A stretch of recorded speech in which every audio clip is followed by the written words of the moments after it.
हाँ जी, क्या कर रहे हैं? पोजीशंस चेकआउट कर रहे हैं, कहाँ पे जॉब वैकेंसी आई है, कहाँ पे जॉब वैकेंसी नहीं आई है, आप लोगों के लिए कोई जॉब वैकेंसी है या नहीं है। इस वीडियो में हम ग्रेजुएशन बेसिस की जॉब वैकेंसीज के बारे में बात करने वाले हैं। ऑफिसर ग्रेड बी की वैकेंसी है एंड ये जो वैकेंसी है, ये वैकेंसी आई है आपकी रिजर्व बैंक ऑफ इंडिया में। सैलरी 1,54,000 तक की सैलरी है इन द स्टार्टिंग पे। तो अगर आप ग्रेजुएट है in any of the discipline, चाहे आपने कोई टेक्निकल कोर्स किया है, चाहे आपने कोई प्रोफेशनल कोर्स किया है, या फिर आप पोस्ट ग्रेजुएट भी हैं, या फिर आप आर्ट साइंस किसी भी फील्ड से हैं, here comes a job opportunity जो आप लोगों में सभी के लिए होगी, आप किसी भी फील्ड से हो। सो हेलो एवरीबॉडी, नमस्ते and welcome back to my YouTube channel job and scholar. I am doctor Kamika Chaudhary and I am an assistant professor in a government PG college. आज के इस वीडियो में बात करने वाले हैं, रिजर्व बैंक ने वैकेंसीज रिलीज की हैं। बहुत सारी वैकेंसीज नहीं है, लिमिटेड नंबर ऑफ वैकेंसीज है, लेकिन जो लोग क्वालिफाई कर लेंगे, जो लोग इस एग्जाम को पास कर लेंगे, they are just going to have the brightest of the future. इस बात की गारंटी मेरी है, ठीक है। तो अब हम बताते हैं इस वीडियो में कि आप लोगों का क्या क्या रिक्वायरमेंट है, आप लोगों के पास जो होना चाहिए जिससे कि आप लोग इस पर्टिकुलर जॉब वैकेंसी के लिए एलिजिबल हो जाएं। तो सबसे पहले बात करते हैं, आरबीआई ने रिलीज किया है, reserve bank of India service board की तरफ से वैकेंसी है। हम देख सकते हैं ऑफिसर्स इन ग्रेड बी की वैकेंसी है, डायरेक्ट रिक्रूटमेंट, ठीक है।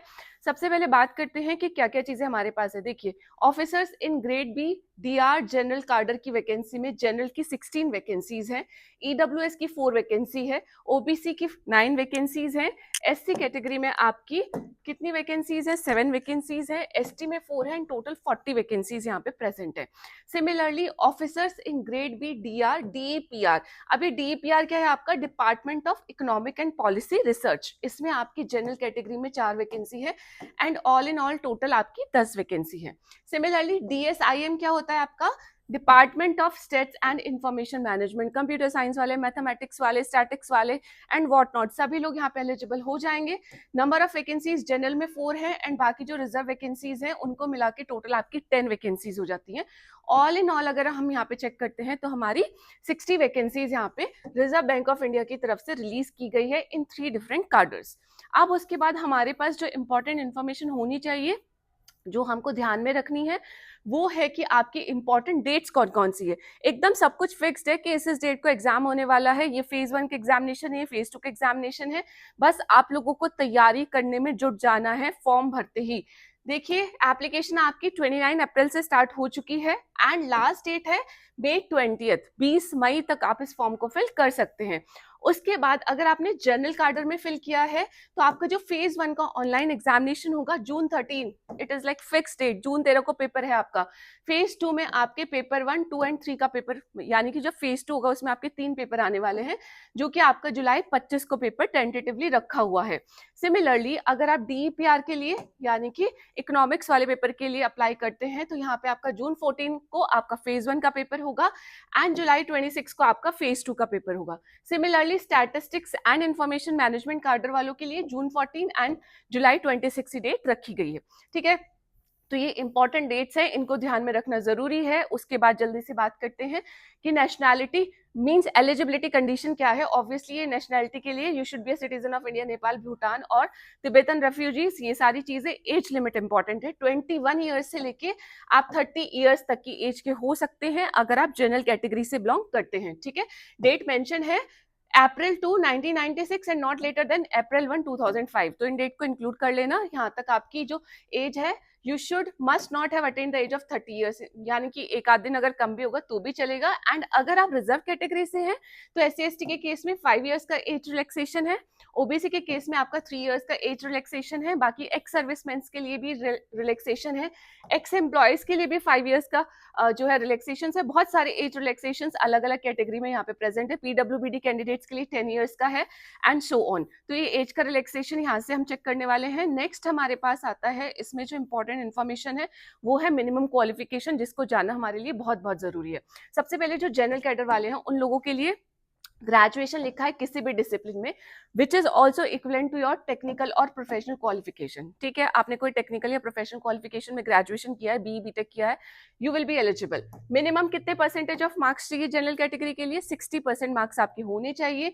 एंड अगर आप रिजर्व कैटेगरी से बिलोंग करते हैं तो 50% भी अगर ग्रेजुएशन में मार्क्स आए हैं तो भी काम करेगा। ठीक है, आप पोस्ट ग्रेजुएशन में जाते हैं, अगर यहाँ पे आपका एलिजिबिलिटी नहीं कंप्लीट होता है तो और है, ग्रेजुएशन में कुछ कमी रह गई, पोस्ट ग्रेजुएशन देख लेते हैं, वहां पर भी लिखा है किसी भी डिसिप्लिन में इक्विवेलेंट टेक्निकल और प्रोफेशनल क्वालिफिकेशन परसेंटेज आपके पोस्ट ग्रेजुएशन में 55% मार्क्स होने चाहिए। ठीक है, और रिजर्व कैटेगरी में सिर्फ पासिंग मार्क्स लिखा हुआ है। उसके बाद ग्रेजुएशन लेवल की डेफिनेशन दी है कि ग्रेजुएशन लेवल मीन्स कि आपने कम से कम 3 साल की डिग्री की हो, and post graduation level means कि आपने कम से कम 2 साल का आपका कोर्स होना चाहिए। ठीक है, अब अगर आप डीईपीआर के लिए अप्लाई करते हैं तो डीईपीआर में आपके एमए एमएससी इन इकोनॉमिक्स और MA MSc in quantitative economics, mathematical economics, applied economics, econometrics, financial economics, business economics, agriculture economics, industrial economics development and so on. आप देख सकते हैं मेरे यहाँ पे सारी चीजें मेंशनड आउट है। इनमें से किसी में भी आपने पोस्ट ग्रेजुएशन किया है, एमए किया है, एमएससी किया है, दोनों वर्क करेगा, या फिर आपने एमए एमएससी फाइनेंस और MMSc in course such as quantitative finance, mathematical finance, quantitative technique, international finance, business finance, banking and trade finance and so on. ये सारी इनमें से भी अगर आपने किसी में से जो है एमए एमएससी किया है तो भी आप एलिजिबल हो जाएंगे। For A and be above 55% marks आपके होने चाहिए। ठीक है, परसेंटेज का क्राइटेरिया है 55% मार्क्स।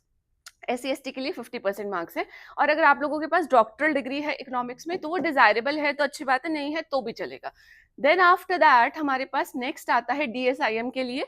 DSIM में आपके पास मास्टर्स की डिग्री होनी चाहिए 55% मार्क्स के साथ में, चाहे स्टैट्स में हो, मैथमेटिक्स में हो, मैथमेटिकल स्टैट्स में हो, अप्लाइड स्टैट में हो, अप्लाइड मैथ्स में, क्वांट इकोनॉमिक्स में हो, इंफॉर्मेटिक्स में हो, या किसी रिलेटेड फील्ड में हो, इंडियन या फॉरेन किसी भी इंस्टीट्यूट से काम कर जाएगा। ठीक है, मास्टर्स डिग्री आपके पास क्या है 55% मार्क्स के साथ में अगर AI, machine learning, data science, big data analytics इनमें भी अगर है तो भी आप DSIM के लिए अप्लाई कर सकते हैं। 4 साल का आपका बैचलर्स डिग्री का कोर्स है स्टैट्स में, मैथमेटिकल स्टैट में, अप्लाइड स्टैट में, क्वांट इकोनॉमिक्स में, किसी में भी इनमें से। ठीक है, हम देख सकते हैं डेटा साइंस में, मशीन लर्निंग में 60% मार्क्स के साथ में। पोस्ट ग्रेजुएट आप नहीं भी है, यानी कि आपके पास बी या बीटेक जैसी कोई डिग्री है एग्जाम्पल के लिए तो भी आप एलिजिबल हो जाएंगे। ठीक है, डिजायरेबल में आपका फिर से वही है कि आपके पास डॉक्टरेट की डिग्री है तो वो अच्छी बात है, आपके पास रिसर्च का एक्सपीरियंस अगर है तो। इसके बाद हम बात करेंगे, इन सबको आप प्लीज ध्यान से पढ़ लेंगे, CGPA कन्वर्जन की टेबल भी यहाँ पे मेंशनड आउट है। एंड देन हम बात करेंगे इसके बाद कि जिन लोगों ने 6 से ज्यादा अटेम्प्ट या 6 अटेम्प्ट इस पर्टिकुलर पोजीशन के लिए दिए हुए हैं, ये मोस्टली हर साल ये पोजीशंस आती हैं, वो लोग एलिजिबल नहीं होते हैं। राइट, उसके बाद हम थोड़ा सा स्क्रॉल अप करके देखेंगे, PWBD कैंडिडेट्स के लिए सारी इंपॉर्टेंट इन्फॉर्मेशन यहाँ पे प्रेजेंट है। अब क्या है हम लोगों के लिए स्कीम ऑफ एग्जामिनेशन, तो स्कीम ऑफ एग्जामिनेशन में हमारे पास है कि एक फेज 1 का एग्जामिनेशन होगा, एक फेज 2 का एग्जामिनेशन होगा, एंड उसके बाद हमारा इंटरव्यू होगा। तो फेज 1 फेज 2 एग्जामिनेशन का जो भी सिलेबस है वो बहुत अच्छे से डिटेल में आपके एनेक्चर 2 एंड एनेक्चर 3 में प्रेजेंट है। तो आप टॉपिक वाइज उठा के ऐसे आपको हवा में तीर नहीं चलाना है कि कौन से टॉपिक की प्रिपरेशन की जाए, कौन से टॉपिक की प्रिपरेशन ना की जाए। You just have to pick up the topics and then prepare around those topics only. ठीक है, इसको थोड़ा सा मैं अगर और स्क्रॉल अप करती हूँ, अगर pre examination training reserve category candidates के लिए वो भी यहाँ पे अवेलेबल है। Application fees SC/ST PWBD candidate को सिर्फ 100 रुपए प्लस 18% GST देना है। जनरल OBC EWS कैंडिडेट को 850 प्लस आपका 18% GST, एंड अगर आप स्टाफ कैंडिडेट है तो आपको कोई फीस पे नहीं करनी है। Then moving on, mode of application आपका क्या है, आपका ऑनलाइन ही एप्लीकेशन है। एंड इसी में थोड़ा सा शायद मैंने ज्यादा स्क्रॉल अप कर दिया क्योंकि आपकी सैलरी वाली इंफॉर्मेशन भी थी जो I have just checked it. वैसे बहुत अच्छे से मैंने देख लिया था, 1,54,000 की सैलरी है, आपको अकोमोडेशन दिया जाएगा। अगर नहीं अकोमोडेशन अवेलेबल होता है तो उस केस में आपको क्या मिल जाएगा, आपको HRA मिल जाता है। ठीक है, तो वो उससे भी ज्यादा आपकी सैलरी फिर हो जाती है। एंड अलॉन्ग विद दैट आपका जो DA है, PF है, आपका पेंशन स्कीम, आपका न्यू पेंशन स्कीम में आप लोग लाइक करेंगे, and all the medical facilities, जितने भी मेजर बेनिफिट्स होते हैं वो सारे मेजर बेनिफिट्स यहाँ पर भी ऑब्वियसली प्रेजेंट होंगे। ठीक है, प्रेजेंट है ही, मैंने चेक किया था, that is why I am telling you all these things. ये हम चेक कर चुके हैं, ये भी चेक कर चुके हैं। Now we are just going to move on quickly. Mode of application में आपको ऑनलाइन ही अप्लाई करना है, एंड देन ये आपका सेंटर्स हैं। फेज 1 के लिए ये सेंटर्स की लिस्ट है, मोस्टली हर एक स्टेट में बहुत सारे सेंटर्स हैं, तो आप लोगों को ज़्यादा परेशान नहीं होना पड़ेगा इस केस में। आफ्टर दैट ये हाउ टू अप्लाई का सेक्शन चल रहा है कि आप लोगों को कैसे अप्लाई करना है। जैसे हम हर किसी एग्जाम के लिए ऑनलाइन अप्लाई करते हैं, वैसे इसमें भी अप्लाई करने वाले हैं। ठीक है, ये कुछ प्री रिक्विजिट है कि आपके पास फोटोग्राफ होना चाहिए, सिग्नेचर होना चाहिए। ठीक है, डायमेंशंस भी मेंशन्ड है, तो उसी डायमेंशन में आप अपना फोटोग्राफ एंड सिग्नेचर को क्या कर लेंगे, एडिट करवा लेंगे। ठीक है, नाउ स्कीम ऑफ सिलेक्शन मैं आपको दिखाना चाहती थी। फेज 1 आपका ऑनलाइन एग्जामिनेशन होगा। जनरल के लिए अलग से दिया है स्कीम ऑफ जो एग्जामिनेशन है, उसके बाद डीपीएम के लिए अलग से है एंड डीआईसीएम के लिए अलग से। तो आप जिसके लिए अप्लाई करेंगे उसके लिए प्रिपेयर करेंगे, तो थोड़ा स्क्रॉल कर लेंगे, पीडीएफ को अच्छे से चेक करेंगे, तो it is going to be beneficial for you only. अब जो जनरल के लिए अप्लाई करेंगे, पेपर होगा 200 मार्क्स का। ठीक है, उसके बाद में जून 13 को पेपर आपका होने वाला है। पेपर में क्या क्या आने वाला है, general awareness, English language, quant and reasoning, and उसके लिए आपको 2 घंटे का टाइम मिलने वाला है। जब आप फेज 1 का पेपर क्या कर लेंगे, क्वालिफाई कर लेंगे, उसके बाद आप फेज 2 में एंटर करेंगे। जुलाई 25 का आपका पेपर होगा एंड इस पेपर में आपका ये सारी चीजें आने वाली है। 50% ऑब्जेक्टिव टाइप आएगा एंड 50% डिस्क्रिप्टिव टाइप आएगा। अब इतना ही नहीं है, और भी डिटेल में सिलेबस है कि इकोनॉमिक एंड सोशल इश्यूज के कौन कौन से क्वेश्चंस आने वाले, कौन कौन से टॉपिक्स आपको पढ़ने हैं। ठीक है, ऐसे ही आपका इंग्लिश राइटिंग का पेपर होगा, डिस्क्रिप्टिव होगा, आपको कीबोर्ड पे टाइप करना है। पेपर 3 में आपका general finance on management, 50% objective type, 50% descriptive type. ठीक है, आपको लिखना नहीं है, डिस्क्रिप्टिव में लिखना है but with the help of the keyboard आपको लिखना है। ठीक है, बाकी यहाँ पे सब जगह टाइम ड्यूरेशन, कितने नंबर ऑफ क्वेश्चंस आने वाले हैं, सब कुछ मेंशन आउट है। ये टोटल हो जाएगा आपका 300 का पेपर। ऐसे उसके बाद जब आप दोनों में क्वालिफाई कर लेंगे, you will fall into the merit list, then you are going to go for the interview also. Then मैंने जैसे बोला था, फेज 2 में आपका पेपर 1 होगा इकोनॉमिक एंड सोशल इश्यूज। ये देखिए, ये हैं आपके सारे topics, measurement of growth, economic history of India, सब कुछ यहाँ पे बहुत अच्छे से मेंशन्ड आउट है। आप देख सकते हैं बुक्स भी मेंशन्ड आउट है, सजेस्टेड रेफरेंस मटेरियल, कहाँ से आपको तैयारी करनी है। उस ऐसे ही इंग्लिश का पेपर है दूसरा, तो उसके भी सारे टॉपिक्स हैं। तीसरा आपका जनरल फाइनेंस एंड मैनेजमेंट का पेपर है, वहां पर भी कहाँ कहाँ से प्रिपरेशन करनी है सब कुछ मेंशन्ड आउट है, और ये कुछ जनरल टॉपिक्स भी दिए।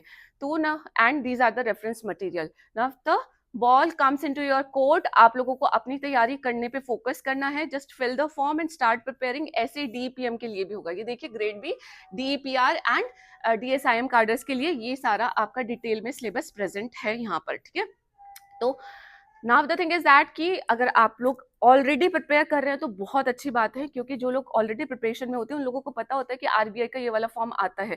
ठीक है, so the form is here. The thing is that कि अगर आप लोगों की प्रिपरेशन है, नहीं भी है, तो please you can try it out. तो इस फॉर्म को फिल जरूर करिएगा। ठीक है, एलिजिबिलिटी का बहुत बड़ा क्राइटेरिया नहीं है, जनरल से क्राइटेरिया ग्रेजुएशन का। Just check out your eligibility. इस वाले पीडीएफ का लिंक आपको पिन कॉमेंट में मिल जाएगा, डिस्क्रिप्शन बॉक्स में भी मिल जाएगा। एंड इसके अलावा आप लोगों को और कोई क्वेश्चन होगा, क्वेरी होगी, तो मुझे कमेंट बॉक्स में कमेंट करके जरूर पूछ लेना। With this I am just saying bye bye. I will meet you in my next video. Till then just take care of yourself. जय हिंद, नमस्ते, बाय बाय।